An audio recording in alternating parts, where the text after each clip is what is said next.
Wyoming This letter Territory, changes November everything. We have to 1884. leave. What does it The say? Tell fence me line now. had needed Trouble's mending for coming. 3 We days. must go. Jedediah Calhoun knew it.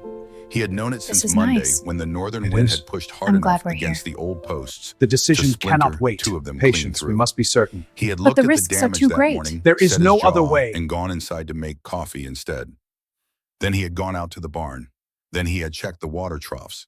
Then he had found 17 other things that needed doing before he finally picked up his hammer and walked a quarter-mile to the north boundary of his land. That was how Jed worked. That was how Jed lived. One task at a time, in a specific order, following a specific route through each day. The route never changed. The order never changed.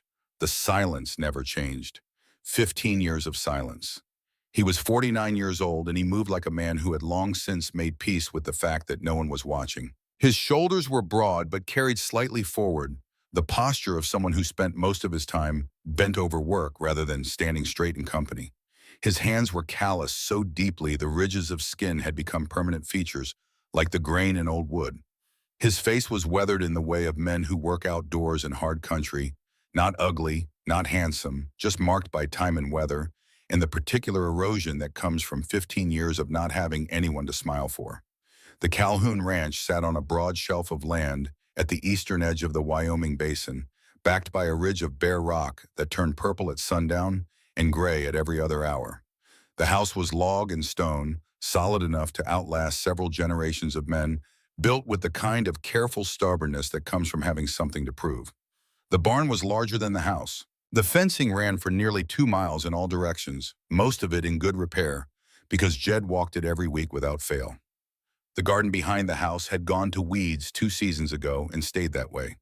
The 2 chairs at the kitchen table were both the same height, both the same distance from the edge, but only one of them had the particular smoothness on the seat that comes from daily use. The other one looked as though it had been placed there by someone who had once intended to sit in it and simply never gotten around to it. There were no curtains on the windows. There were no pictures on the walls. There was a shelf in the main room that held 3 things: a small tin of tobacco that Jed rarely opened, a stub of candle, and a copy of a land registry document pressed flat under a smooth river stone. Whatever else might have once lived on that shelf had been removed a long time ago and placed in a wooden trunk that lived at the foot of Jed's bed with its latch fastened. That trunk had not been opened in 4 years. He was halfway through the fence repair when he first heard something on the road. He did not look up immediately. The wind was coming hard from the northwest, carrying the bite of early winter and the particular metallic smell that meant snow before nightfall.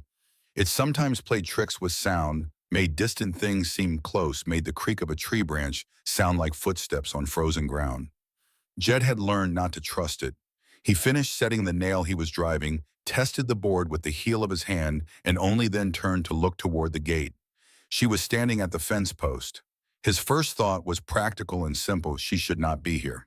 Not because of anything about her specifically, but because no one came to the Calhoun Ranch unannounced. No one came to it at all, mostly. Fletcher Wade at the general store in Millstone sent a boy out twice a year with supplies Jed had ordered by written note. The circuit preacher had stopped calling after the 3rd or 4th time Jed had not answered the door. The county surveyor had come through in 1881 and had not returned. This was not a place people visited. This was a place people knew existed and left alone the way you leave alone a dog that doesn't growl but doesn't wag its tail either. And yet, she was gripping the top rail of the fence with both hands. Not in the casual way of someone waiting, in the way of someone who had made a decision to stop moving and was now using the fence to enforce that decision, because without it, her legs might not hold the promise she had made to herself. She was young, he could see that, even from a distance, even under the condition she was in. Her traveling dress had once been brown. It was now the color of the road itself, mud dark up past her knees, the hem heavy with it. Her coat was too light for Wyoming in November. Her bonnet had come half off its pins and hung at an angle on the left side of her head, dark hair escaping in damp ropes around her face. One of her boots had the sole separating from the upper along the left side. He could see the gap from 20 feet away. She was pale in the way of someone who had been cold for a long time. Not the healthy pale of a fair-skinned woman, but the bleached, underlighted pale of exhaustion and cold, working together over weeks, not hours. She was watching him with an expression he could not immediately name. It was not quite fear. It was not quite hope. It was the expression of someone who had crossed a very long distance on a very specific assumption and who had just arrived at the moment of finding out whether the assumption was true. He set down his hammer. She spoke first, and her voice was raw like cloth worn thin from too much handling. "Mr. Calhoun, Mr. Jedediah Calhoun." "That's me." She straightened slightly against the fence rail. He watched her do it, watched the deliberate squaring of her shoulders, the lift of her chin, the way she seemed to reach inside herself for something she had been keeping in reserve for exactly this moment. "My name is Clara Voss." She paused. "I'm your mail-order bride." The words did not compute immediately. They arrived in his ears in the correct order, each one individually familiar. But the combination they formed sat in his mind like a piece of furniture placed in the wrong room. He looked at her. She looked at him. The wind moved through the fence posts between them with a low, continuous sound. "Your what?" She reached into the pocket of her coat with one hand, keeping the other on the fence rail, and produced a letter. The paper was soft from handling the folds nearly worn through at the creases. She held it out toward him through the rails. Her hand was not entirely steady. "Your letter. You wrote to the Harmon Agency in St. Louis 6 months ago. You paid for my passage. I've been traveling for 22 days to get here." Jed walked to the fence. He took the letter. He unfolded it carefully the way you unfold something that belongs to someone else and read it. His name was at the bottom, Jedediah E. Calhoun. The handwriting was neat and deliberate, the letters well-formed, the signature confident. It looked at a glance like a man who wrote with purpose and regularity. Jed read it twice. Then he read it a third time, more slowly, paying attention not to the words, but to the shape of the letters, the spacing, the particular way the capital J curved, the way the letters connected or failed to connect. He had learned to read other men's intentions in small things during the years he had spent in close company with other soldiers. He had learned that what a man said and what a man meant were two entirely different documents, and the truth of which lived in the details. The signature was not his. He was certain of this the way he was certain of his own face in still water. The hand that had written this letter had studied his signature carefully enough to replicate it passably. But the man who had written it had not known about the slight leftward lean Jed always put on the capital E in his middle initial, or the way his J's tail swept out at the bottom rather than tucking under. Small things. But they were his things, and they were not here.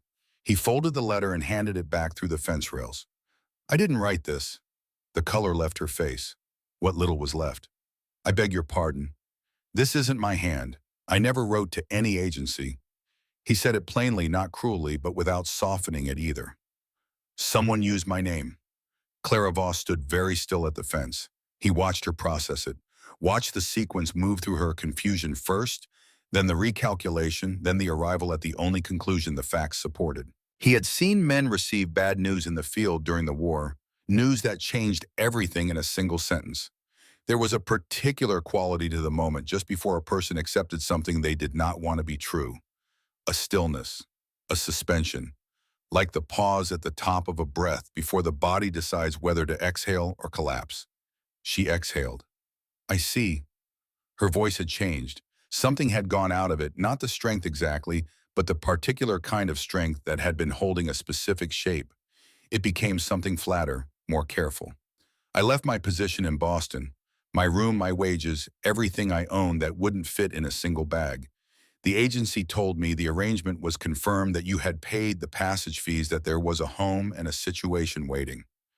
She paused. "I gave them $40 of my own savings for processing documentation." Jed said nothing. "That was everything I had." The wind had picked up.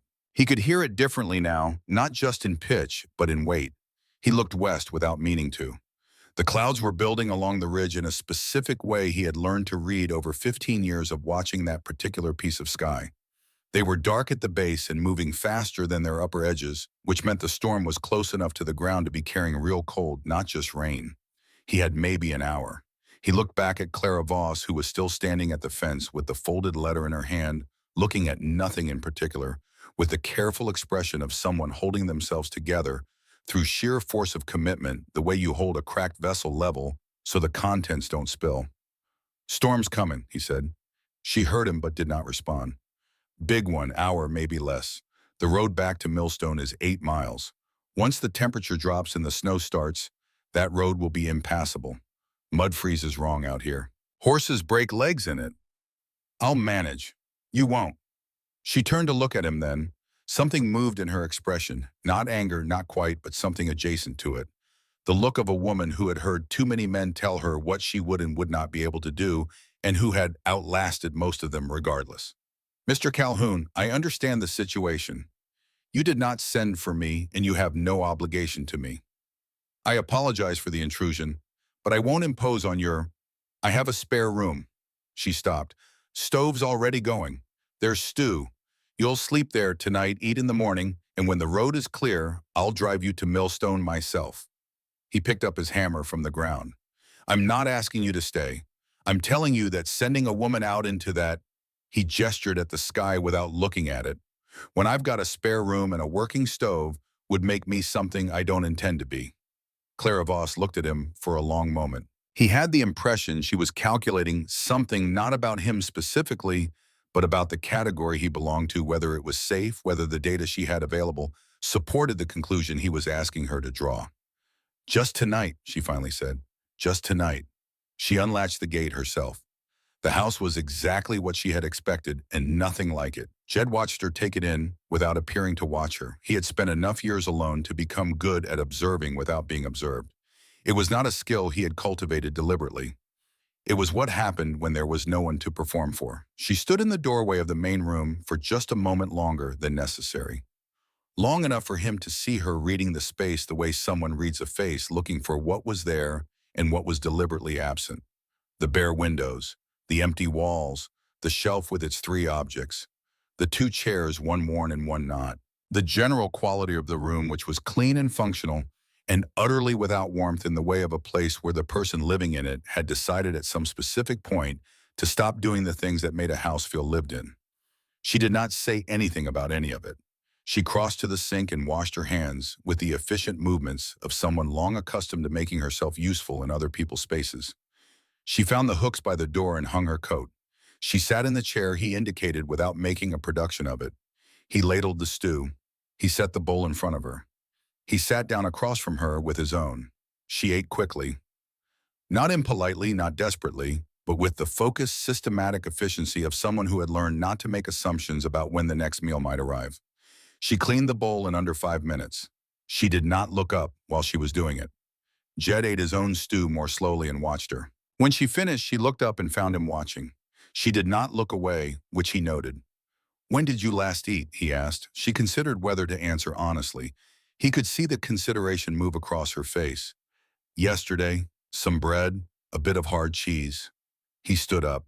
He took her bowl to the pot and filled it again. He set it back in front of her without comment. He sat back down. She looked at the full bowl. Something moved across her face too quick to name there and gone before it fully formed. Not gratitude exactly, something older and less comfortable than gratitude. The particular interior experience of receiving something you need from someone who is not asking you to perform appreciation for it and not knowing what to do with the unfamiliarity of that. She picked up her spoon. Neither of them spoke again until the bowls were empty. Then Clara Voss stood and began clearing the table. Jed started to tell her she didn't have to do that, and she said without turning around, I know. She ran the pump handle and filled the basin. She began washing up with the calm, practiced movements of a woman who had spent years making herself indispensable in other people's kitchens. He watched her for a moment, then decided to let it be. It was while she was scrubbing the pot that she started talking. She didn't announce it. There was no preamble, no clearing of the throat, no turn toward him first. She just began talking while she worked the way someone talks when they've been holding something so long, the weight of it has become intolerable, and the only available relief is to set it down somewhere, anywhere, regardless of whether the somewhere is ideal. I worked for the Henderson family in Boston for 4 years, she said. Good house, respectable employer, or so everyone said. Mrs. Henderson paid fair wages and kept a clean home. She paused, scrubbing at something stubborn in the pot. Her son came back from Harvard 2 years ago. Emory Henderson, 24 years old and quite certain that the rules of the house applied to everyone in it except himself. Jed said nothing. He was not violent, she said. Not at first. He was persistent. There's a particular kind of man who understands that persistence applied with patience will eventually wear a woman down past the point of her own resistance. He was that kind. She rinsed the pot and set it on the rack. I knew how it would end. I'd seen it before in other houses. The girl gets worn down or gets frightened or runs out of ways to avoid the wrong hallway at the wrong hour. And when something happens, when he finally gets what he's been working toward, she's the one dismissed without references. She's the one blamed for attracting the attention. She disappears. She picked up a cloth and dried her hands. I saw the Harmon Agency advertisement in a newspaper someone left on the servant's stair. I read it 3 times. I saved for 6 months on top of what I'd already saved. I gave my notice on a Tuesday and boarded the train on a Thursday. She turned then and looked at him directly. I was not coming here to find love, Mr. Calhoun. I was coming here because staying was worse than leaving for somewhere unknown. He met her eyes. They were dark in the lamplight and steady in the way of someone who had decided somewhere in the long process of arriving here to stop pretending about the nature of things. He did not offer comfort. He did not say he was sorry. He did not perform the particular ritual of sympathy that he had always found dishonest.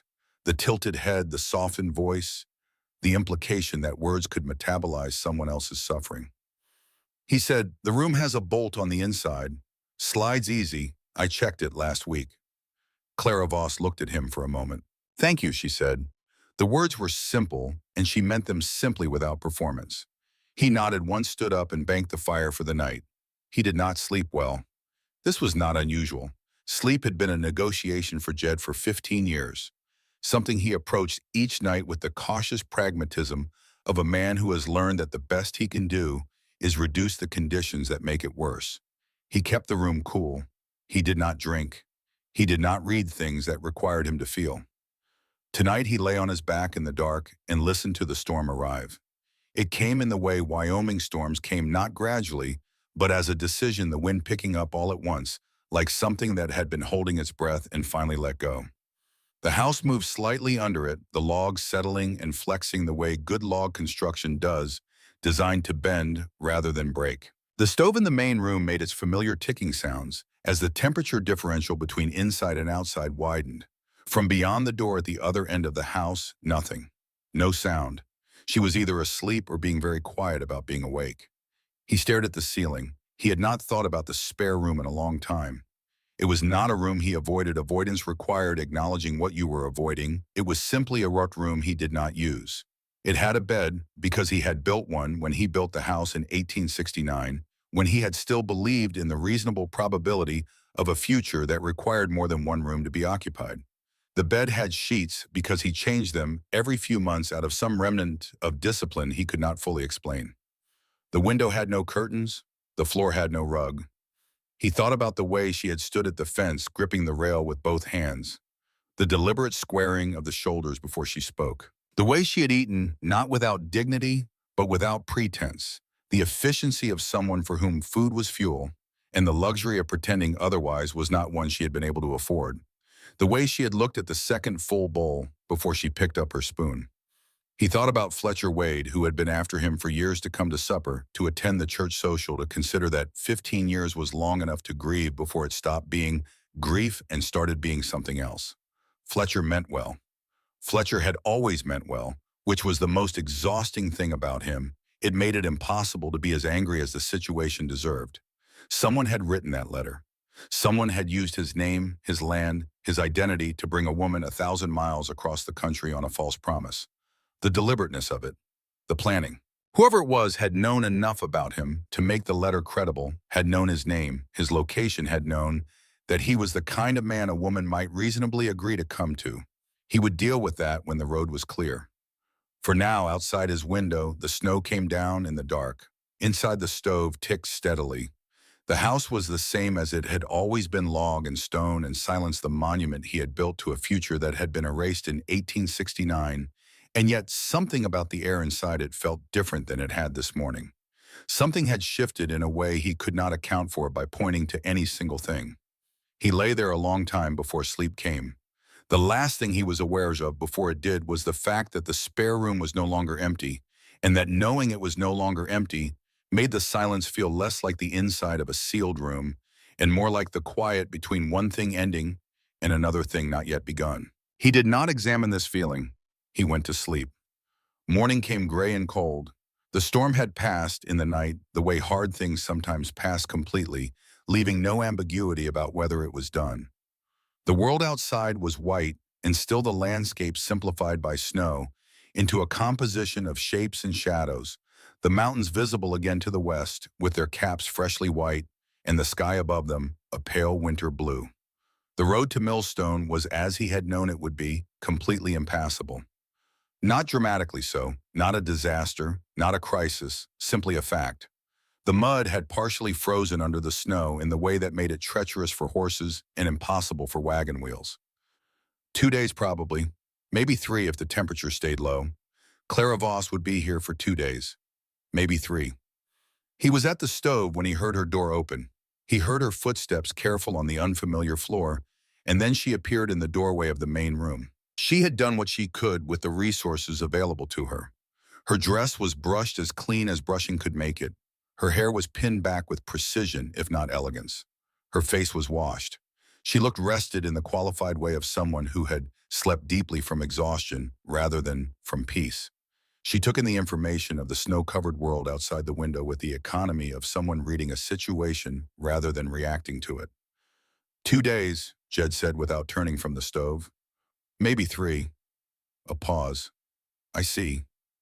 Coffee's ready. She came to the table without comment and sat down. He poured 2 cups and set one in front of her. The eggs were already in the pan. The bread from 3 days ago was still acceptable. He had found in years of cooking only for himself that most things remained acceptable longer than people claimed, provided you stored them correctly and had low expectations. He put the plate in front of her. He sat down with his own. Outside, the snow sat still and clean on the ground. The mountains were sharp and close in the clear air. The silence of the morning was complete. No wind now, just the settled quiet that follows a storm, the world pressed down and muffled under white. After a moment, Clara Voss looked up from her plate. I won't sit idle while I'm eating your food and sleeping under your roof. You don't have to. I know I don't have to. Her voice was level. I'm telling you I won't. Not as a point of negotiation. Just as a fact. He studied her across the table. The steadiness of her. The way she stated things not as requests, not as performances, but simply as descriptions of what was true about her. Suit yourself, he said. She nodded and went back to her breakfast. An hour later, he was in the barn when he heard the sound of the front door opening and closing. Then nothing for a while, then the sound of the pump handle working behind the house. He came back in at midday and found the floor swept clean, the dishes from breakfast washed and stacked, and the 2 small windows in the main room hung with strips of plain cloth she had found in the bottom of the sewing box and somehow fashioned into something that resembled curtains. They were not elegant. They were made from material never intended for the purpose, but they hung level and they changed the quality of the light in the room in a way he noticed immediately and could not entirely account for. He stood in the doorway and looked at the windows for a longer moment. From the kitchen, he could hear her moving. Then he could smell something flour and warmth, the beginning of bread. He hung his coat on the hook by the door. He stood in the main room and looked at the windows with their improvised curtains, at the swept floor, at the particular way the afternoon light came through the cloth and lay in softened rectangles on the bare wood. 15 years. He had lived in this house for 15 years, and the windows had been bare for all of them. He had not thought about it. He had not noticed the absence the way you stop noticing the absence of anything once enough time has passed. He noticed it now, not because the curtains were beautiful. They were not, but because someone had looked at his bare windows and had done something about it, had taken what was available and made something from it quietly without being asked, without announcement, as though this were simply a thing that needed doing, and she was the person available to do it. He turned away from the windows. He went to his chair by the cold fireplace and sat down, and he looked at the room around him, the same room he had sat in 10,000 times, and for just a moment before he could stop it, something passed through him that had no name. He was willing to give it. He looked at the windows. He looked at the second chair, which had not moved in 15 years. Outside, the snow was brilliant and still, and the afternoon was already tilting toward dark, and inside the house, for the first time in longer than he could clearly remember, it did not feel entirely like his alone. He stayed in the chair until the smell of baking bread filled the room completely, and when he finally rose to go to the kitchen, he did not explain to himself why he had sat so long, or why the light from the curtained windows had held his attention the way it had, or why the second chair suddenly looked less like furniture and more like a question he had been refusing to answer for 15 years. The second morning she made coffee before he was up. He heard it, the specific sequence of sounds that meant someone else was moving through his kitchen with purpose. The pump handle, the particular clank of the tin coffee pot against the iron stove plate, the scratch of a match. He lay in his bed for a moment and listened to it, and the strangeness of it was so complete that for just a few seconds in the half-dark before full waking, he forgot that it was strange at all. Then he remembered and he got up. She was at the stove with her back to him when he came out. She had found his apron, a thing he rarely used, a remnant of some domestic intention he could no longer trace, and had it tied around her waist. 2 cups were already on the table. She turned when she heard him registered his presence with a brief nod and turned back to the stove. He sat down. She put a cup in front of him and sat down across from him with her own. They drank in silence while the light outside the window shifted from dark gray to pale gray to something that could generously be called morning. The curtains she had made the day before caught the early light and diffused it slightly, the way cloth always softens what passes through it, turning a hard fact into something more approximate. After a while, she said the road he had already looked. 1 more day, maybe 2. The lower section near the creek crossing is still frozen wrong. She nodded, drank her coffee, looked out the window at the white world. I'll do the mending, she said. I noticed the pile in the corner last night. You don't? I know. She was already standing, already moving. I told you, I won't sit idle. He watched her go to the corner and pick up the pile, 3 shirts with split seams, a pair of work trousers with a worn knee, a coat with a missing button he had been replacing with a length of wire for 6 months. She carried the pile to the table, found the sewing box without being directed to it, and sat down and began to work with the calm efficiency of a woman who had been doing this since she was old enough to hold a needle. Jed finished his coffee. He put on his coat and went out to the barn. That was how the days began to work. He went out. She stayed in. He came back and found things changed in small ways, the floor cleaner than he had left it. The pantry reorganized into some logic he didn't fully understand, but could navigate the stack of firewood inside the door, replenished from the pile outside. She worked without announcement and without any apparent need for acknowledgement, the way someone works when the work itself is sufficient reason. He found himself doing things too. The pump handle had been stiff for months. He had compensated by using more force, the solution of a man living alone who has no one to consider but himself. The morning of the 3rd day, he went out before dawn and spent 40 minutes on it with oil and a wrench until it moved smoothly. He did not tell her he had done it. She used it that afternoon and said nothing about the change, but he noticed the way she pumped it once experimentally before filling the basin, testing the new ease of it. That was enough. He split extra wood on the 4th day and stacked it closer to the door than usual. On the 5th day, he found a crack in the window casing of the spare room that let in a thin blade of cold air, and he packed it with cloth and sealed it with pine resin before she was up in the morning. Neither of them spoke about any of it. They were building something, though neither of them would have called it that. A set of practices, a shared understanding of how the space worked and who tended which part of it. The wordless negotiation of 2 people learning to occupy the same territory without collision. The road to Millstone cleared on the 5th day. Jed looked at it in the morning and knew it was passable.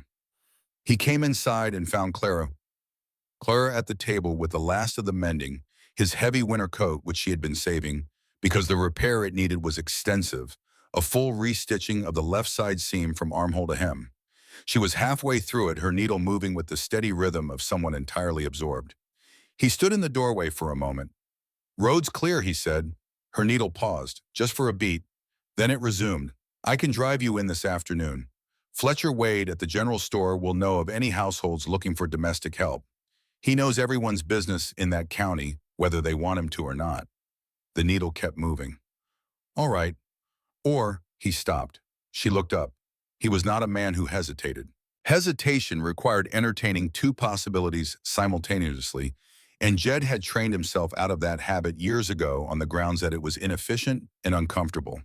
But he was hesitating now, standing in his own doorway, with his coat in one hand and the clear road visible behind him, and the thing he was about to say forming itself against his better judgment. "I could use help around the house," he said. "Cooking, cleaning, mending clearly." He looked at the coat in her hands. "The place has gotten away from me in places. I've been managing, but managing alone and managing well are different things." He looked at the window. "Wages, room and board, same room you have been using. Nothing more than that." Clara Voss put the coat down in her lap and looked at him with the expression of someone reading a document carefully before signing it. "This would be employment," she said, "not charity." "Yes. I would be free to leave, whenever you chose." "And this is what it is," she said. "Work. Nothing else. Nothing else." She was quiet for a moment.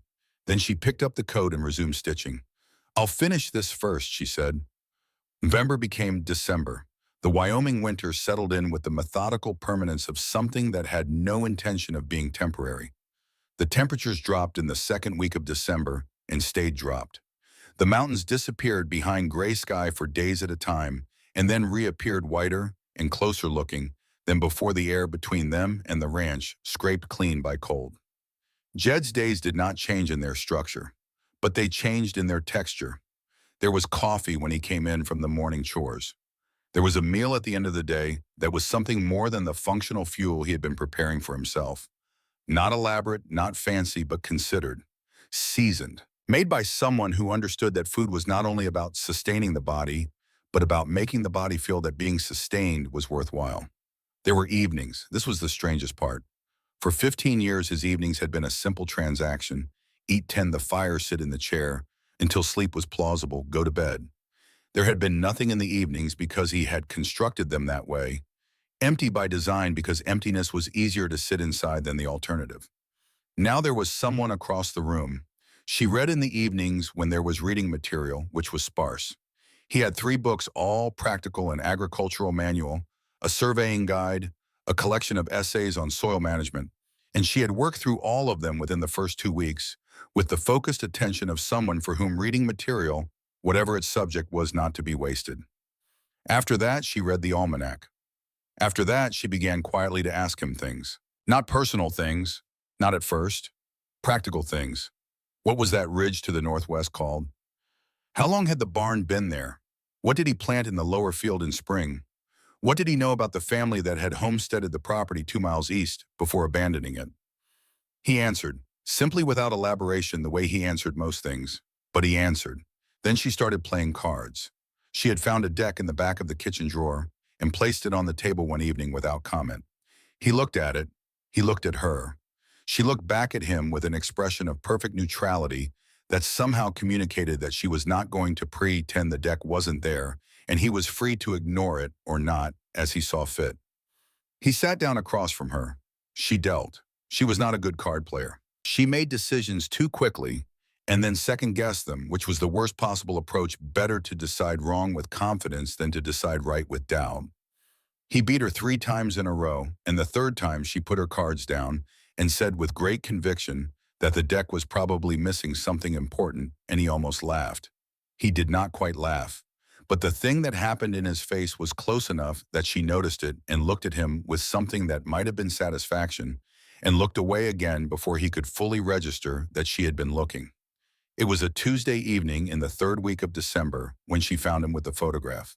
He had not meant to take it out. He had been looking for the land deed. There was a question about the eastern boundary that had come up in a letter from the county office, and the deed was in the trunk at the foot of his bed, underneath several other things, including the small wooden frame photograph that he had placed there 4 years ago, when looking at it every day became a thing he no longer trusted himself to do usefully.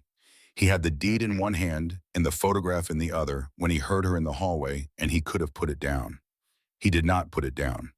She appeared in the doorway of the bedroom, not entering, just present at the threshold in the way she had learned to be present at the edges of his space, close enough to be there, careful enough not to intrude.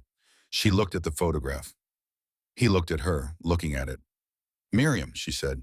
It was not a question. She had heard enough in their weeks of careful conversation to have assembled the outline of the story the way you assemble a shape from the pieces that surround an absence. Yes, she was quiet. Then she said, tell me about her. Not how she died, how she lived. The request was so direct and so unexpected that he had no prepared response to deflect it with. The deflections he kept ready, the short acknowledgement, the change of subject, the silence that communicated that this was not available ground, none of them applied because she had asked for the specific thing that was not death, and he had no territory mapped for that. He looked at the photograph for a long moment.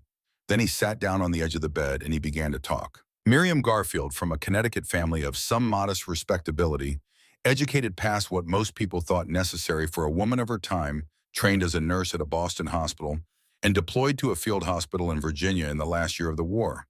He had met her in the spring of 1865 with a bullet wound in his left shoulder that had gone septic from 3 days of inadequate treatment.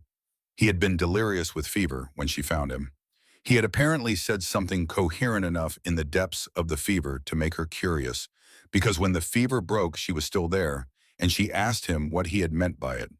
He could no longer remember what he had said. He remembered her hands, cool and precise and entirely without hesitation.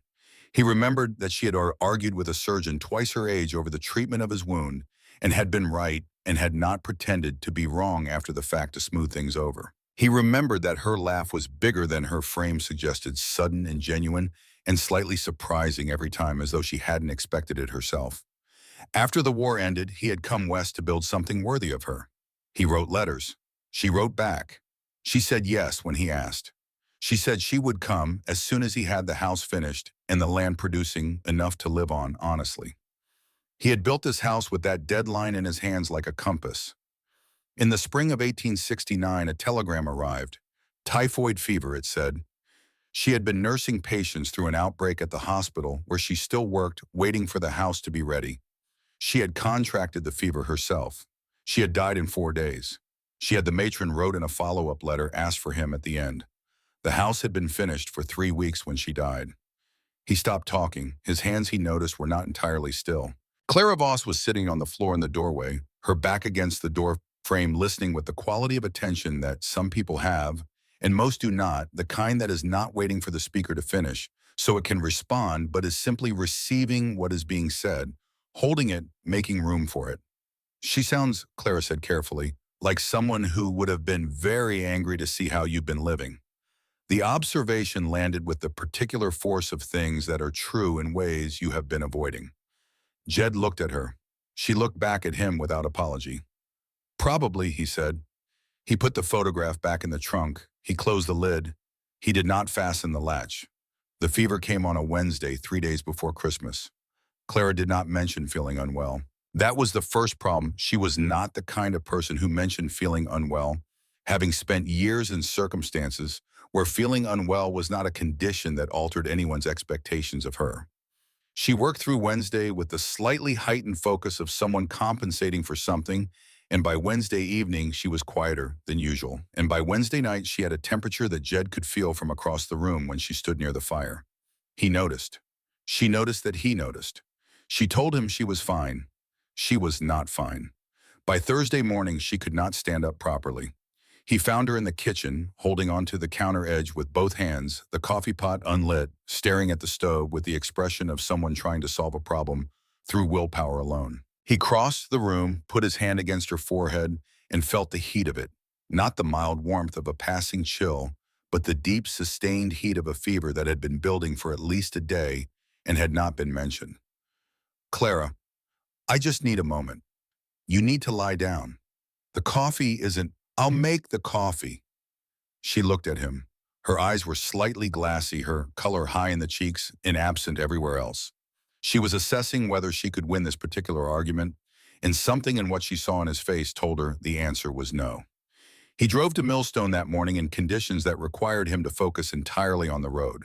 The doctor, a steady, pragmatic man named Horace Marsh, who had been practicing in that county for 20 years, and had long since stopped being surprised by what he found, at the end of a hard ride came back with him, examined Clara, and delivered his assessment with the economy of a man who respected other people's time. Fever likely carried from the long journey west. Not dangerous yet, could become dangerous if the temperature climbed further or if she developed a secondary infection in the lungs. The treatment was simple and unpleasant. Keep her cool, keep her hydrated, keep her still and wait. You have someone to help with the watching, the doctor asked. I'll manage, Jed said. The doctor looked at him with the expression of a man who had heard that particular phrase many times from many men and had learned to translate it accurately. See that you do, he said, and rode back to Millstone. The next 3 days rearranged something in Jed that he had not expected to be rearrangeable. He moved her armchair close to the fire. He changed the cool cloths on her forehead every hour through the daylight hours and every 2 hours through the night, setting a routine with the methodical persistence he brought to all necessary labor. He boiled the broth she could not eat and left it beside her in case she woke and could manage it. He kept the fire at exactly the right level, warm enough to prevent her from shivering, cool enough not to drive the fever higher. She was delirious for much of the first day and part of the second. She spoke during it, fragments of sentences, names he didn't recognize, questions addressed to people who were not present. He answered when he could. When he couldn't, he stayed nearby and said her name occasionally, not because he thought she could hear him clearly, but because he had a dim, unexamined conviction that the sound of a familiar voice was useful in ways that couldn't be entirely measured. On the second night past midnight, he was sitting in the chair beside her with a fresh cloth when she opened her eyes. Not all the way, just enough. The glassy unfocus of the deep fever was still there, but there was something behind it that was unmistakably her, the particular quality of attention she had even in this reduced state. He did not know how long she had been watching him before he realized it. He did not know in that moment that his face had given him away entirely. He was not in the habit of monitoring his own expressions, having had no audience for them in 15 years. He did not know that what she saw from behind the fever blur was a man sitting with his elbows on his knees and his face in his hands, his shoulders carrying something that was not the posture of a caretaker performing a duty, but of a person who had discovered in the middle of a cold night that he was afraid. Not of the work, not of the inconvenience, afraid of a specific outcome that had not yet happened and that he could not stop thinking about. She did not have the strength to speak. She closed her eyes again, but she had seen it. On the third morning, the fever broke cleanly and completely, and she woke up exhausted and clear-eyed, and herself. He was asleep in the chair beside her, his head tipped back against the wing of it, his breathing the slow and unconscious rhythm of someone who had finally surrendered to sleep after too long without it. She looked at him for a long time.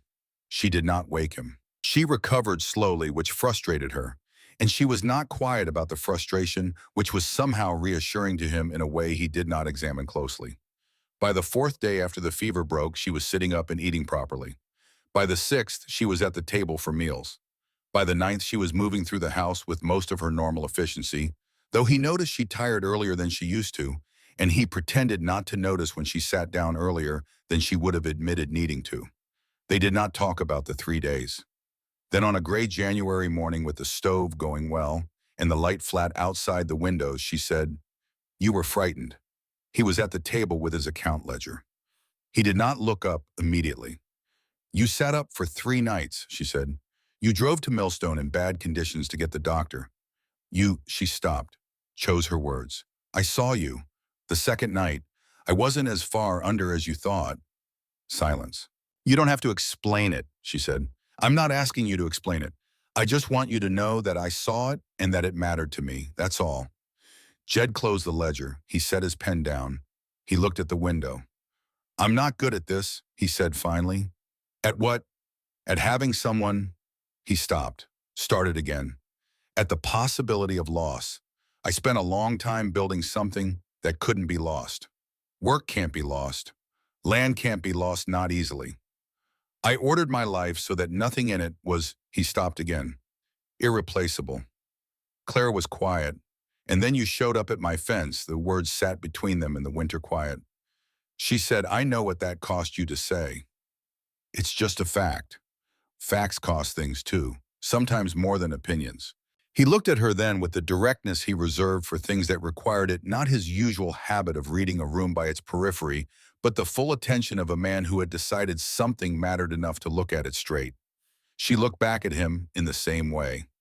"I'm not going to disappear," she said. It was not a promise. She was too honest to make promises about things outside her control, and he understood that about her well enough by now to recognize the precision of the statement. "I'm not planning on it. That's the most I can honestly say." "It's enough," he said. They went to Millstone on a clear January morning the first week of the new year. Jed had not said what he was planning. He had said only that he had business in town and that Clara should come. She had come sitting beside him on the wagon seat, with her hands in her lap and her eyes on the road, not asking. Fletcher Wade's general store was warm and well-stocked and smelled of tobacco and sawdust and the particular dry warmth of a wood stove that runs on all day. Fletcher himself was behind the counter when they came in, a broad-shouldered man in his early 50s with silver-streaked dark hair and the kind of face that showed everything its owner was feeling, which made him either very trustworthy or very transparent, depending on your perspective. He saw Jed. His expression opened into genuine pleasure. Then he saw Clara. Then he saw Jed's face. His expression shifted into something more careful. "Jed, didn't expect you until spring for supplies." "I'm not here for supplies." Jed's voice was flat in the particular way it went flat when he was containing something. "I'm here about a letter written with my name on it." Fletcher was still for a moment. Then he said, "Why don't you come to the back?" And what followed in this back room of Fletcher Wade's general store was one of the harder conversations Jed Calhoun had in a life that had contained several. Fletcher admitted it without dissembling all of it. The Harmon agency contacted through an advertisement in a Chicago newspaper. The careful letter written to match what Fletcher knew of Jed's hand from years of written notes about supply orders. The fee paid from Fletcher's own savings. The arrangement made for Clara's passage to be covered and presented as having been paid by Jed. "I've watched you for 15 years, Fletcher said. His voice was steady, but the steadiness was effortful. 15 years of supply notes with nothing personal in them. 15 years of not coming to town unless you had to. 15 years of—" He stopped. "You were disappearing out there, Jed, quietly and completely, and you would have kept going until there was nothing left worth saving." Jed hit him. Not hard enough to knock him down, more than a warning, less than a fight. Fletcher took it. He put his hand to his jaw, tested the damage, and did not hit back. He just looked at Jed with the expression of a man who had made a choice knowing its cost and was not surprised to be paying it. "I know," Fletcher said. "I know what I did was wrong. I know what could have happened to her on the road alone. I know all of it." He paused. "And I'd do it again." Jed took a step toward him. Clara put her hand on his arm. The touch stopped him as completely as a wall. He looked down at her hand on his arm, her fingers against the heavy wool of his sleeve, light, but absolutely deliberate, the first time she had ever initiated contact between them. He stayed where he was. Fletcher looked at her hand on Jed's arm, and something in his face shifted, something between relief and a more complicated thing that was neither guilt nor vindication, but contained elements of both. "There's something else," Fletcher said. He looked at Clara directly. "The Harmon agency isn't operating a legitimate business. I started asking questions after you arrived about how they'd managed it, who else they were working with. What I found," he paused, "they've been doing this for at least 2 years. Women responding to advertisements, paying fees for documentation and passage arrangements, traveling to addresses that don't correspond to real correspondences. Some of them arrive to find men who never knew they were coming and want nothing to do with them. Some arrive to find something worse." He looked at his hands on the counter. "There's a woman named Opal Brennan, 22 years old, from Cincinnati. She's on a train right now heading for Wyoming. She believes she's going to the Harding property about 14 miles east of here. Silas Harding has 3 young children and has been widowed for 5 years. He has never written to any agency." The room was quiet. Clara spoke first. "When does she arrive?" "The train comes through Millstone on the 14th of February. That's 2 weeks from Tuesday. Then we'll be at the station." She said it without inflection, without drama, as though it were simply the next item on a list of things requiring attention. She said it the way she said most things, as a description of what was true and what was going to happen and what her part in it was. Jed looked at her. She was already looking at him, her hand still on his arm, her face composed and certain. He said, "We'll be at the station." They drove home through the late afternoon, the sun already low and the shadows long across the snow. The cold had the particular clean bite of a settled winter day. Not cruel but honest, the air thin enough that the mountains 30 miles west looked close enough to reach by evening. They had not spoken since Millstone. Clara broke it first as she usually did when the silence needed breaking. "I'm not asking you to forget her," she said. He kept his eyes on the road. "I'm not asking you to be something you aren't, or to pretend 15 years didn't happen." She paused. "I just need to know something." The horses moved steadily through the late light. "When you look at me," she said, "I need to know that you see me. Not a solution, not a substitution. Me." She let that sit for a moment. "That's all I'm asking." The ranch came into view ahead, the house small and square against the white expanse, a thread of smoke from the chimney he had banked before they left. He pulled the horses to a stop. He turned on the seat and looked at her, the full attention of a man who understood the weight of what was being asked and had decided to meet it honestly without reduction. "I see you," he said, 2 words. Said slowly and without elaboration, the way he said things that were true and complete and required nothing added to them. Clara Voss looked at him for a long moment. Then she faced forward, and he clicked the horses forward, and they drove the last quarter-mile to the ranch in silence. But it was a different silence than before. It was not the silence of two people withholding. It was the silence of two people who had just said the most important thing available to them and understood that nothing needed to follow it yet. The house received them warm and waiting curtains and the windows smoke from the chimney. The spare room no longer spare the second chair at the table worn smooth at last from daily use. Inside the wooden trunk at the foot of Jed's bed, the latch was still unfastened. The 14th of February arrived with the particular clarity that Wyoming winter produced after a stretch of overcast days, the sky a hard, specific blue, the air cold enough to make sound carry farther than it should, so that the train could be heard from the edge of town a full 2 minutes before it appeared around the bend in the track. Jed had the wagon at the station by noon. Clara had said almost nothing on the drive in. Not from tension, he had learned to distinguish her silences by now, to read their different qualities the way you read weather. This was the silence of someone organizing themselves for something that mattered. She sat beside him on the wagon seat with her hands folded in her lap and her eyes on the road, turning something over internally, preparing. He let her prepare. The Millstone station was not much a covered platform, a small waiting room with a cast-iron stove, a freight dock on the south end. A handful of people had gathered for the arrival the way people gathered in small towns, where the twice-weekly train was still an event. A few ranchers expecting supplies. The postmaster, 2 women from the church auxiliary who came to every arrival out of habit or hope or both. The train came around the bend, trailing a long white exhaust in the cold air, slowing with the grinding mechanical patience of something very heavy brought reluctantly to rest. The doors opened. People descended, a traveling merchant with sample cases, an older couple visiting someone, a young man who was met immediately by his family with the particular explosive relief of people who had been worried. And then near the end of the car, a young woman. She was 22 or thereabouts, thin, in the way of someone who had not been eating well for longer than a train journey, wearing a brown wool coat that was adequate for Cincinnati in November, but insufficient for Wyoming in February. She carried one bag. She stepped onto the platform and stood still for a moment, looking around with the expression Clara recognized without needing to think about it, the expression she herself had worn standing at Jed's fence 3 months ago. Hope and terror occupying the same face. The face of someone who had traveled a very long way on a very specific assumption and was now at the moment of finding out. Clara stepped down from the wagon before Jed had fully set the brake. She crossed the platform at a steady pace, not hurrying, not hesitating.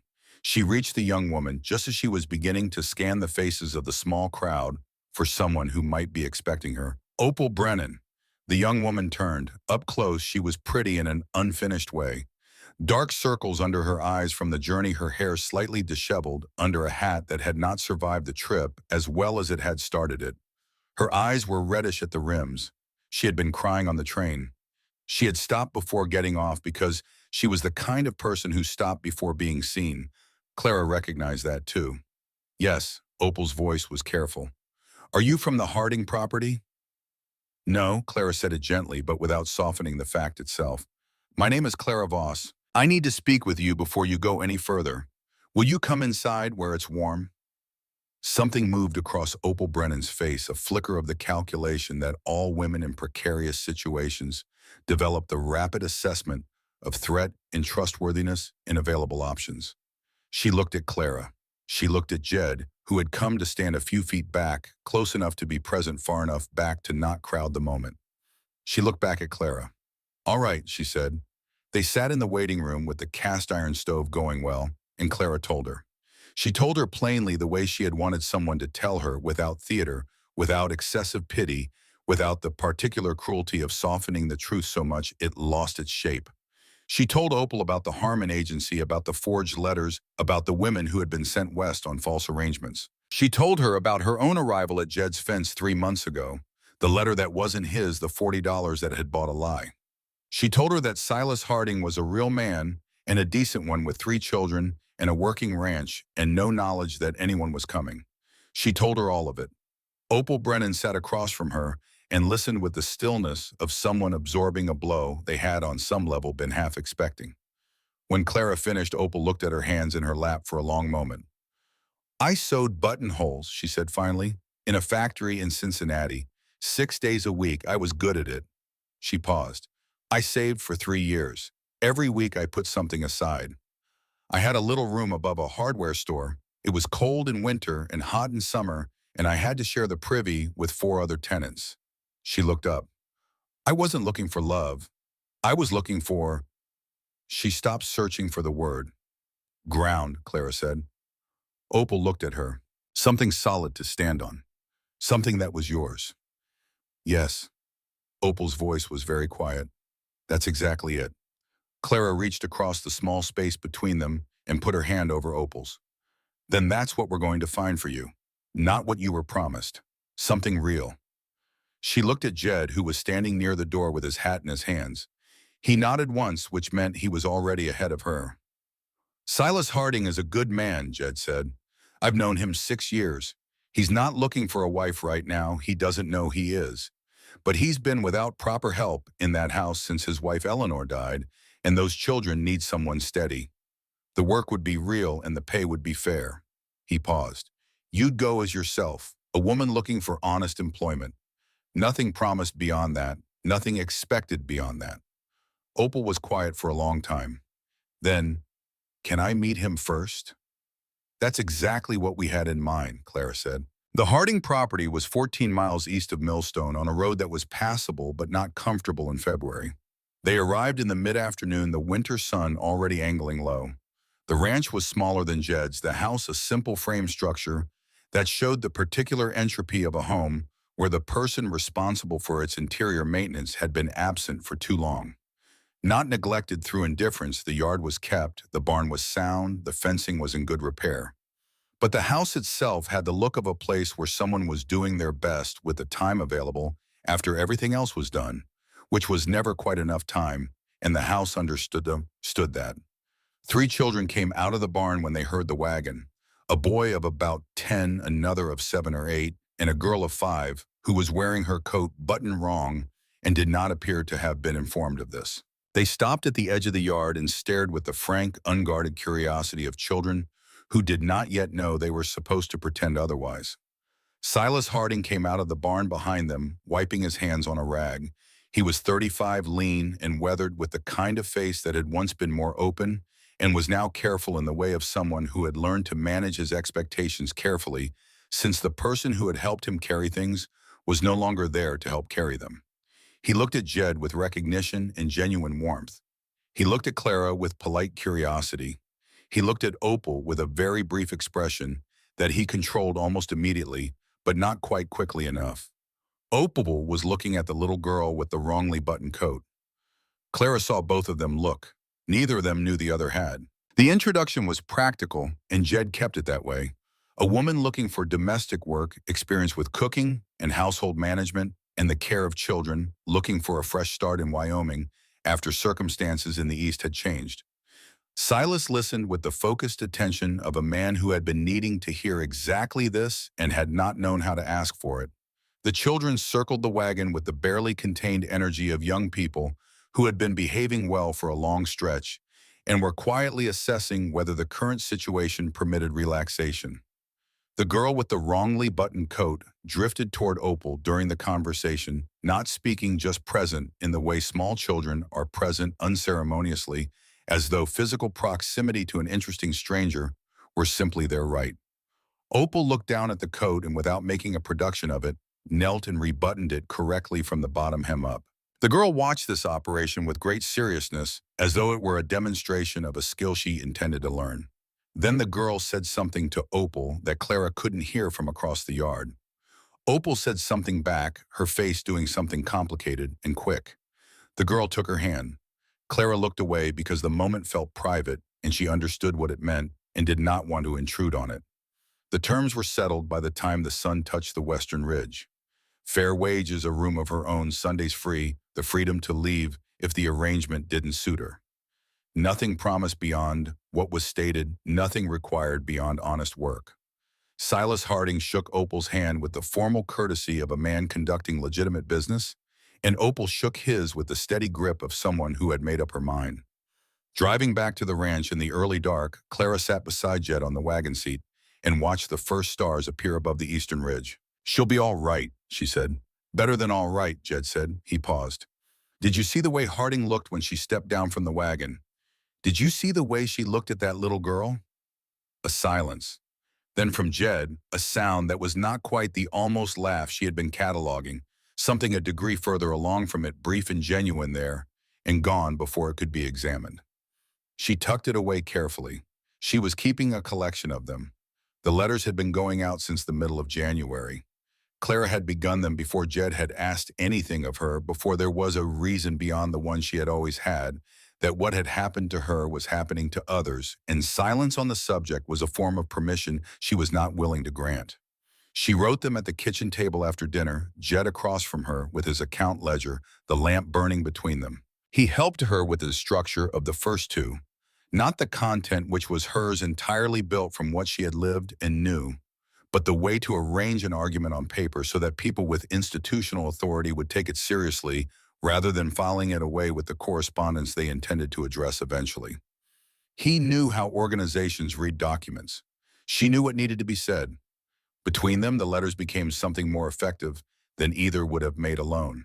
She wrote to county sheriffs, to newspapers in Chicago and St. Louis and Denver, to a women's advocacy organization in Chicago whose address she found in an almanac, to the Postmaster General's office in Washington. 7 letters in January, 3 more in February.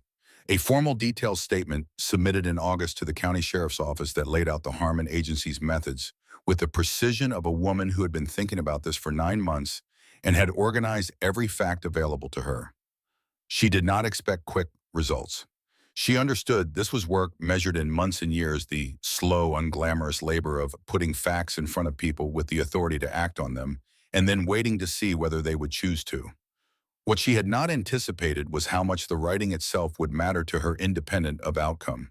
She had been invisible for most of her life, not deliberately ignored something quieter and more complete than that, simply not considered. The girl in the hallway, the woman at the sink, the pair of hands that kept a household functioning while the household went about its real business of being important. She had learned to exist in the margins of other people's lives with an efficiency that left no trace, because leaving a trace had always felt dangerous. Here at this table in this lamplight, writing in her own words about things that had happened to her and to women like her, she was not in the margin. She was in the center of something. Her experience was the evidence. Her voice was the argument. She was not supplementary to someone else's story. She was the story. Jed understood this without being told, which continued to surprise her the way the same things about him kept surprising her. He did not perform encouragement. He did not tell her the letters were good in the way men told women things were good when what they meant was that they approved. He read them when she asked, said what was useful, and then left her alone with them. That was exactly right. One evening in the second week of March, she looked up from writing and found him watching her. Not his usual manner of attention. The practiced reading of a room from its edges, the habit of a man who had spent years learning to be present without being conspicuous about it. This was direct. He was looking at her the way he had looked at her after the fever, after Millstone, straight on, with the full weight of his attention, the kind that costs something and therefore communicates something.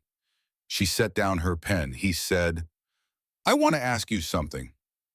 "All right, the talk in town." He paused. "Fletcher told me last week.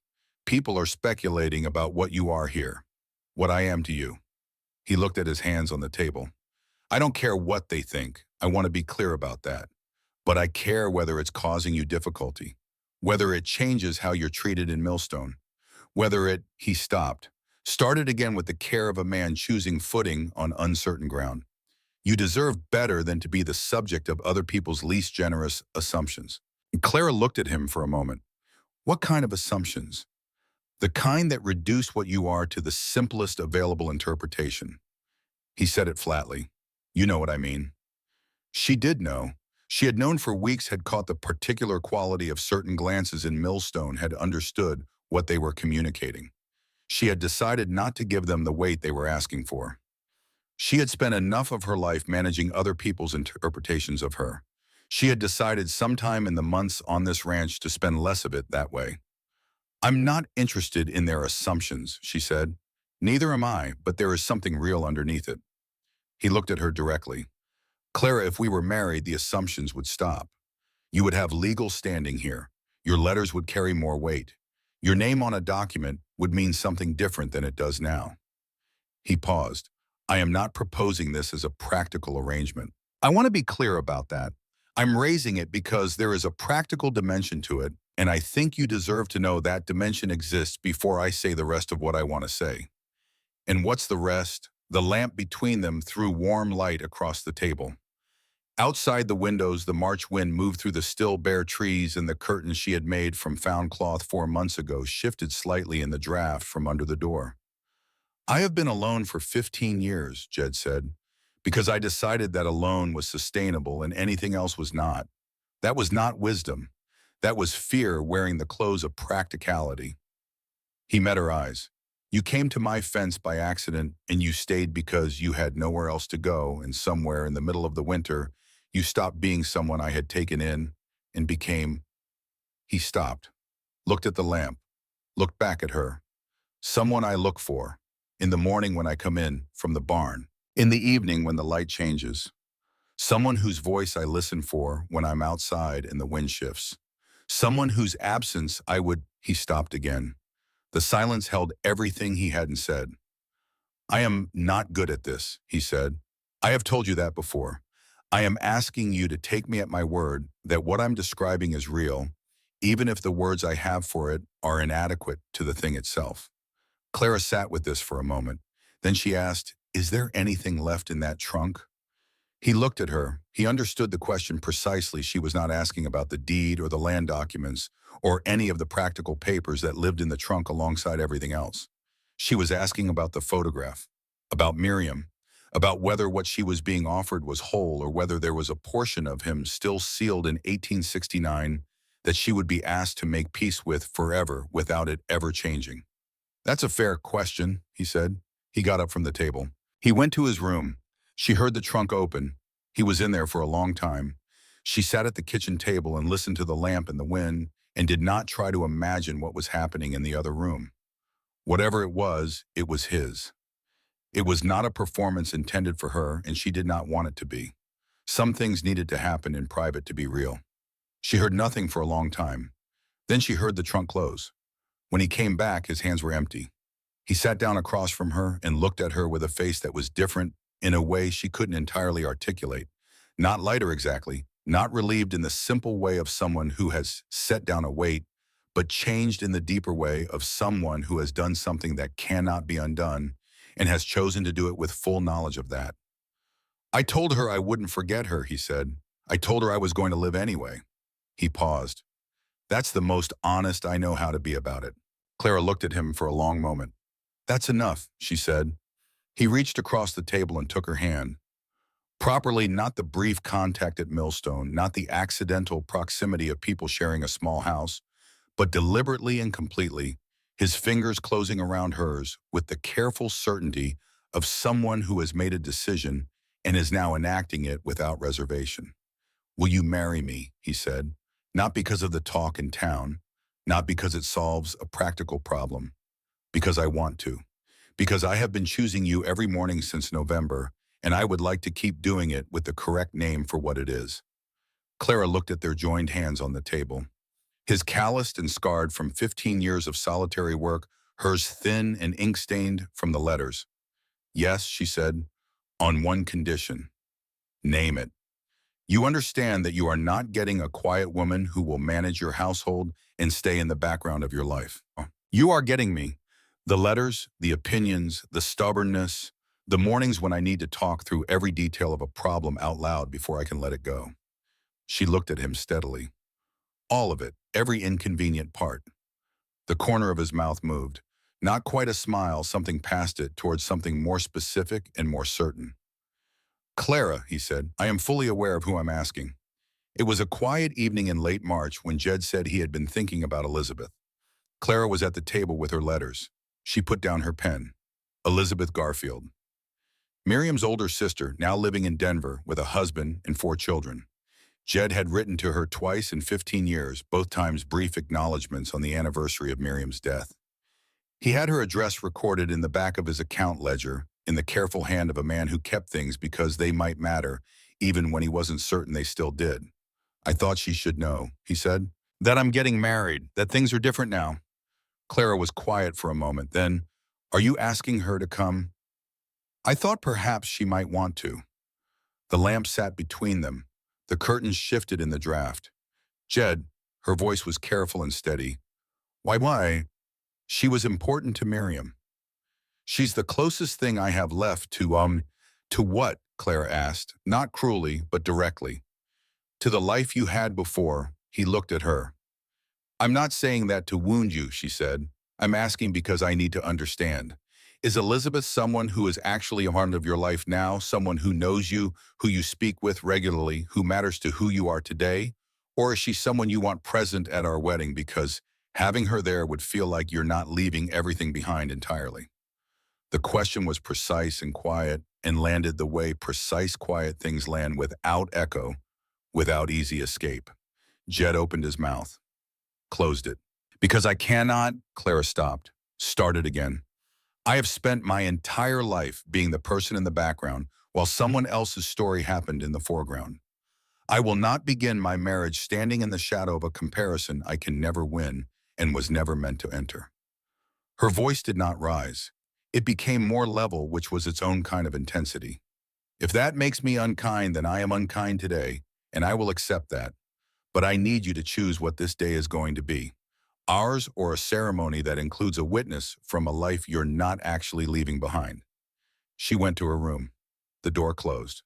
Not slammed. Clara Voss did not slam doors, but closed with the small, definitive click of the bolt sliding home, and that sound was loud in the quiet house.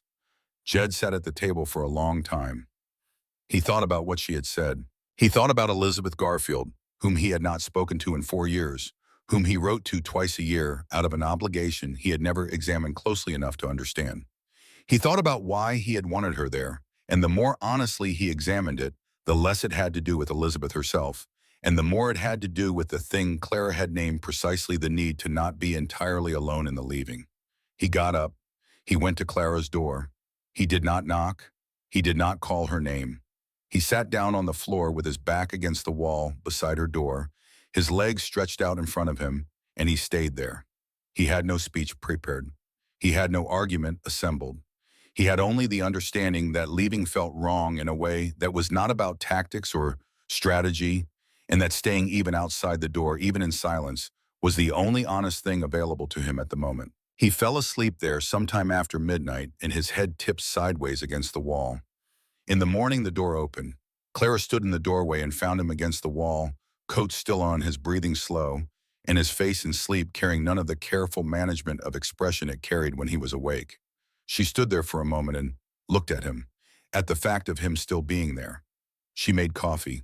When he woke to the smell of it, she was at the stove with her back to him, and she said without turning, I won't ask you to not write to her. She was important to someone you loved.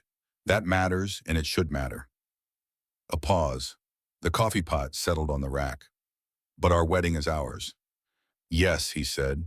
His voice was rough from the floor and from something else. It is. He did not write to Elizabeth. And when he thought about it afterward, about the door, about the floor, about the choice he had made in the middle of the night with no audience and no performance possible, he understood that it had been the most important thing he had done since November. Not the grand gestures, the floor, the staying. They were married on the second Saturday of May, 1885. The church in Millstone was small and smelled of old wood and the particular mustiness of a building used once a week and left to itself for the other 6. Fletcher Wade had spent 2 days cleaning it beforehand, which was his penance, and which he undertook without being asked, which Clara noted and did not comment on. She had made her own dress. White cotton with careful embroidery at the cuffs in color not elaborate, not showy, but made with the same quality of attention she brought to everything she decided mattered. Opal Brennan stood beside her. In 3 months at the Harding property, Opal had acquired a stability that showed in the way she carried herself, less provisional, less braced for the next difficulty. She was not married to Silas Harding, and might never be, but she had found ground, and the ground had held, and that was visible in her. Fletcher Wade stood beside Jed, which was right in the complicated way that things can be, right when they arrive through wrong roads. Whatever Fletcher's method, the fact of where it had led was standing at the front of this church in a white dress, and Fletcher Wade was not a man who could look at that and pretend he felt only guilt. He felt guilt and something else, simultaneously relief perhaps, or the particular satisfaction of a man who has been proven right about the most important thing, even while being proven wrong about how to go about it. The preacher asked his questions. Jed answered his with the complete absence of hesitation of someone who had already said yes many times in private and found the public version straightforward by comparison. Clara read her own vows. She had written them at the kitchen table on a Tuesday night, Jed across from her with the ledger, the lamp burning between them, and she had written them the way she wrote the letters as a direct statement of what was true without decoration. I came to Wyoming on a forged letter, she said, her voice clear in the quiet church. I arrived at your fence with nothing but a lie someone else had told and nowhere to go if you turned me away. You didn't turn me away. She paused. I stayed because I had no choice, and then I stayed because I did have a choice, and I chose to stay. That second reason is the more important one. She looked at him. I marry you not because I need a home, though I am grateful for this one. I marry you because you saw me when I arrived and have kept seeing me every day since. For some of us, that is not a small thing. For some of us, it is the largest thing there is. The church was very quiet.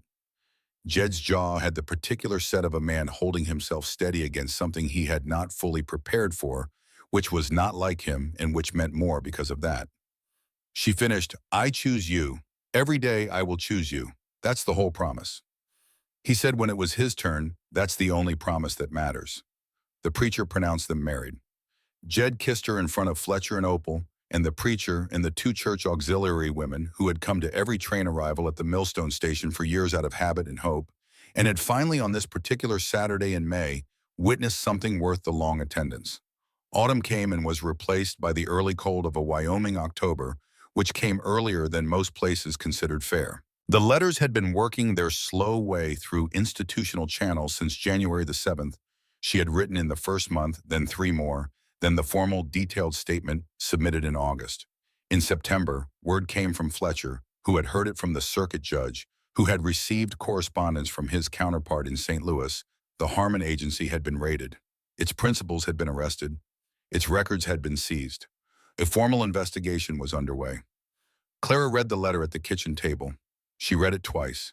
Then she put it down and sat with what it meant, not with triumph, which would have been too simple and too loud for what she actually felt, but with the quieter satisfaction of work completed, of a voice used for its intended purpose, of a thing done that needed doing, and had in fact been done. Jed came in from the barn and read it over her shoulder. He put both hands on her shoulders when he finished. Your letters were cited as the original complaint that triggered the investigation, he said. Our letters, she said. Yours, he said with conviction. I helped with the grammar. She laughed, fully genuinely the kind of laugh she had not known she was capable of until she had been in this house long enough to become the person who lived here rather than the person passing through. The baby came in February 1886, 3 weeks ahead of schedule. Clara had been calm about the pregnancy. In the practical, forward-facing way, she was calm about most things that required sustained management, making arrangements, consulting with Dr. Marsh and Millstone, preparing the house, refusing to allow the very real statistical dangers of frontier childbirth to become the only thing she thought about. She had read what there was to read. She had done what could be done. The rest was outside her control, and she had long since made a separate peace with the category of things that were outside her control. Jed was not calm. She could see him managing it, the careful daily tamping down of the fear, the deliberate reasonableness of his questions to the doctor, the extra attentiveness he showed without acknowledging it. She understood what the fear was about, and she did not name it for him because he knew what it was, and naming it would not reduce it. Some fears needed to be carried in silence until the event that either justified them or made them unnecessary. When her labor started on the 5th of February, 3 weeks early, during a quiet evening with snow falling steadily outside the windows, Jed went very still in the specific way he went still when something required everything he had. She looked at him from across the room and said with the calm of a woman who had been deciding how to say this for some time, "Go get Dr. Marsh and come straight back. I will be here when you return." "Clara." "Jed," she looked at him steadily, "I am not Miriam, and you are not the man who read that telegram alone in 1869 with nothing he could do. That man carried his grief here and built something from it and then let someone in. You are here. I am strong. Go get the doctor and come straight back." She held his gaze until she was certain he was present in the room rather than in some internal version of 1869. "Go." He went. He rode to Millstone in conditions that required everything he knew about that road in winter, and he came back with Dr. Marsh in under 2 hours, which the doctor himself later described as faster than he had believed the trip could be made. What followed was 7 hours that Jed spent outside the bedroom door, sitting on the floor with his back against the wall, which was where Clara had stationed him, and which he stayed at without argument, understanding that this was the correct arrangement for everyone involved. He could hear Dr. Marsh's steady voice giving instructions. He could hear Clara's voice cycling through its progressions, controlled, then not, then controlled again, the rhythm of a person doing difficult work rather than enduring difficulty passively. He talked to her through the door. Not loudly, just steadily, continuously, the way you talk to someone through a wall when you cannot be there and cannot be silent either. He talked about the fence he had been planning to extend in spring, about the lower field and what it might produce if the winter broke early, about the cradle he had built from pine with joints precise enough to outlast the house, about nothing in particular and everything available to him. Whether she could hear him clearly, he didn't know. He talked anyway. At 2:30 in the morning, Dr. Marsh opened the door. "Healthy girl," he said. "Both of them are fine." Jed sat on the floor for one more moment, the length of a full breath, in and out. Then he stood up and went in. Clara was exhausted in a way that bypassed anything Jed had words adequate to strip down to something essential and luminous, at the same time her hair loose on the pillow, her face carrying the particular quality of someone who has just done the hardest work of their life and is entirely present on the other side of it. She was holding a very small person. The baby was red and furious, and had apparently been furious since the first moment of her arrival, which Dr. Marsh had noted in his professional capacity as a sign of healthy function, and which Clara had noted as predictable. Jed sat on the edge of the bed. He looked at his daughter for a long time without speaking. She was impossibly small.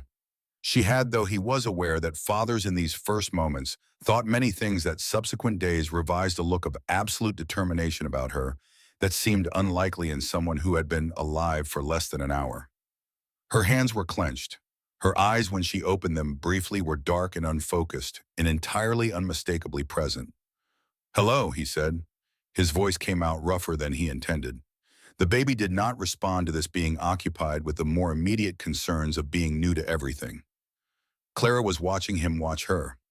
"She needs a name," Clara said. They had discussed names for months at the kitchen table in the evenings, the practical and civilized discussions of two people who were genuinely uncertain and genuinely willing to defer. He had offered suggestions. She had offered suggestions. They had been polite and indecisive in equal measure for 5 months. "Grace," he said. Clara looked at him. "It's what this is," he said. "All of it." what happened, what we built from it, what we didn't deserve and got anyway. He paused. Grace. Clara looked at the baby. She tried the word under her breath the way you test a word to hear what it actually sounds like when spoken rather than read. Grace Calhoun, she said. The baby made a small sound of uncertain but present endorsement. Grace, Clara said more certainly. She looked up at Jed, and what passed between them in that moment was beyond the available vocabulary of people who were accustomed to choosing their words carefully. He reached over and took her free hand, and she leaned her head slightly against his shoulder, and they sat together with their daughter in the lamplight, while outside the Wyoming night held its cold and perfect dark. A letter arrived from St. Louis in the third week of March, 1886. Clara read it standing at the kitchen window with the morning light coming through the curtains she had made from found cloth 16 months ago, Grace asleep in the cradle Jed had built with joints precise enough to outlast them both. The letter was from the attorney overseeing the Harmon Agency prosecution. Her written testimony had been formally entered into the court record. The evidence she had provided her letters, her detailed account of the agency's methods, the documented experience of her own journey had been cited as foundational to the prosecution's case. Legislation was being drafted. Protections for women responding to matrimonial advertisements. Documentation requirements for agencies operating across state lines. Criminal penalties for fraud of this specific nature. Her name was in the letter, her full name with her correct title, Mrs. Clara Calhoun. Not the girl in the hallway, not the pair of hands at the sink, not the woman no one considered until something needed doing and then forgot again when it was done. Her. She stood at the window for a longer time. She heard Jed come in from the barn, the sequence of sounds she knew now as well as her own breathing, the boot scrape on the step, the particular sound of the latch, the coat on the hook. She heard him pause when he came into the room and found her standing there. Good news or hard news? He asked. Good. She turned from the window. They used it, Jed, the letters, the testimony. It's going to change something real for women who haven't been defrauded yet, for women who will never know they were protected by something written at this table on winter evenings. He crossed the room and read the letter over her shoulder, the way he always read things she handed him carefully all the way through without commenting until he was finished. When he set it down, he looked at her with the full direct attention he reserved for things that mattered most. Come with me, he said. He took her out to the north fence line. The March air was cold, but different from the cold of November. Not the cold of a season arriving with its full intention, but the cold of a season that had somewhere else to be and was already in the process of leaving. The snow was still on the high ground, but gone from the lower fields, the dead grass of last year already showing, if you looked carefully, the faint underlying green of what was returning. They walked to the section of fence he had been mending the morning she arrived. He had replaced those boards in December, new wood solid posts, the repair done permanently rather than provisionally. You could see where the old boards ended and the new ones began if you knew where to look, which both of them did. He stopped at the gate. She stood beside him. They looked out at the land, the broad shelf of it running west toward the mountains white-capped against the pale March sky, the valley below in the first slow stages of its annual return to color. I was standing right here, he said. I know. You were holding the rail. He looked at the top rail of the gate. Both hands, like the fence was the only thing you trusted to be solid. It was at that moment. He was quiet for a moment.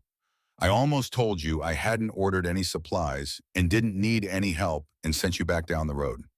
I know. What stopped me was the storm. I told myself it was the storm. It was partly the storm.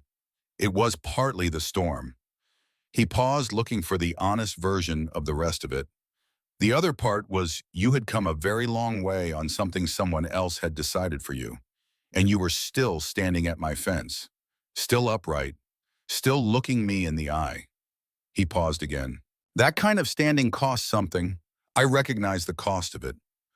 Clara looked at the gate, at the mountains beyond it, at the 15 years of careful emptiness this land had held, and at what lived here now, the curtains in the windows, the second chair worn smooth, the cradle in the kitchen, the letters in the court record, the small girl sleeping inside who would grow up here and be told this story when she was old enough to understand it. I came west to find ground to stand on, Clara said. Something solid, something mine. Did you find it? She looked at him. I found something better, she said. I found someone to stand on it with. From inside the house, faint but clear, in the cold morning air, came the sound of Grace waking the small, declarative cry of someone with things to say and complete confidence in her right to say them. Jed looked at the house. Clara looked at the house. They looked at each other. She sounds like you, he said. God help you both, she said. He laughed, fully and without restraint, the way he had been learning to laugh again since November of 1884, not the careful, almost laugh of a man who had forgotten he was allowed, but the real thing, the thing that had been waiting all along for the right circumstances to call it back. It filled the cold morning air and carried out over the fence line in the lower fields and disappeared into the wide Wyoming sky. Clara took his hand. They walked back to the house together, the daughter who was waiting to the life they had built, from a forged letter and a winter storm, and the specific stubbornness of two people who had been broken in different ways and had found against the reasonable odds of both their histories that broken things could be remade into something that held. Behind them, the gate swung closed on its new hinge. The mountains stood where they had always stood, patient, impermanent, indifferent to human timelines. The fence held.